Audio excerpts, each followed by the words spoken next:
हम लोगों को एजुकेट करते हैं कि किस तरह से हार्ट प्रॉब्लम से बचना चाहिए। और अगर किसी को हार्ट का प्रॉब्लम है या हार्ट अटैक आ चुका है तो ऐसे जरूरी नहीं है कि उनको ओपन हार्ट बाईपास ही करना पड़ता है। दवाओं से, लाइफस्टाइल की चेंज या थोड़े कोई सिंपल ट्रीटमेंट से उनका इलाज हो सकता है। अगर हार्ट ऐसा ऑर्गन है जो दिन में 1 लाख बार पंप करता है तो पंपिंग के लिए उसको ऑक्सीजन चाहिए जो नसों से आता है, जिसको हम कॉर्नरी आर्टरीज बोलते हैं। तो हार्ट में 3 नसें होती है जो हार्ट को ब्लड देती है। अभी ये नसों में थिकनिंग आ जाती है by process called atherosclerosis. So athero का मतलब आर्टरी और स्क्लेरोसिस का मतलब थिकनिंग।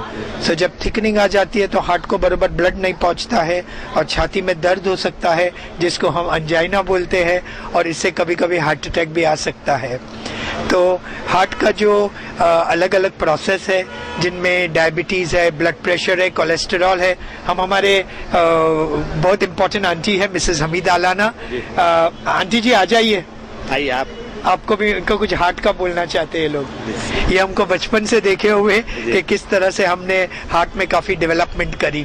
तो जैसे मैंने आपको बताया कि अगर किसी को डायबिटीज है या ब्लड प्रेशर है या कोलेस्टेरॉल है या बहुत फैटी पदार्थ खाते हैं तो उनको ये ब्लॉकेज का चांस हो जाता है।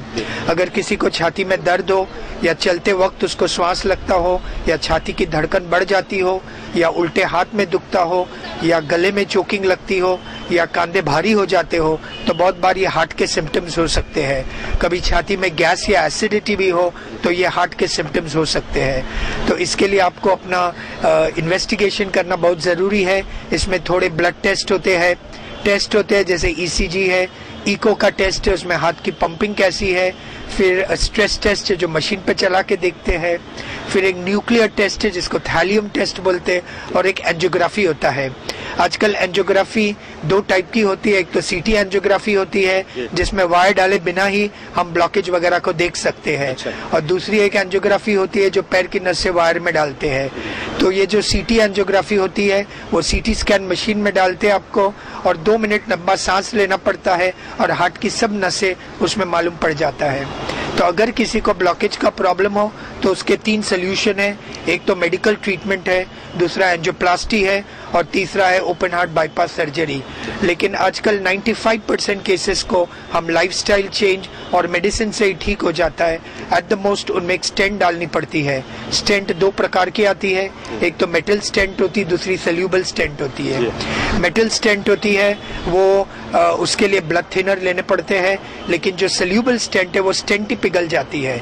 और आपने अभी जैसा कहा है सोल्यूबल स्टेंट के बारे में, आपने दुनिया में बहुत अच्छा काम किया है, वो सोल्यूबल स्टेंट के बारे में हमारे दर्शकों को बताएंगे? जी, तो सोल्यूबल स्टेंट ऐसी होती है जो 1 साल में पिघल जाती है और उसके लिए ब्लड थिनर्स वगैरह बंद कर सकते हैं। सोल्यूबल स्टेंट डालने के बाद over a period of 1 year जो हार्ट की नस का इंटीमा है, मीडिया है, उसका आउटर वॉल है, वो सब रीजेनरेट हो जाता है। वो ही नहीं, हार्ट की जो नस का डायमीटर है वो 18% बढ़ जाता है।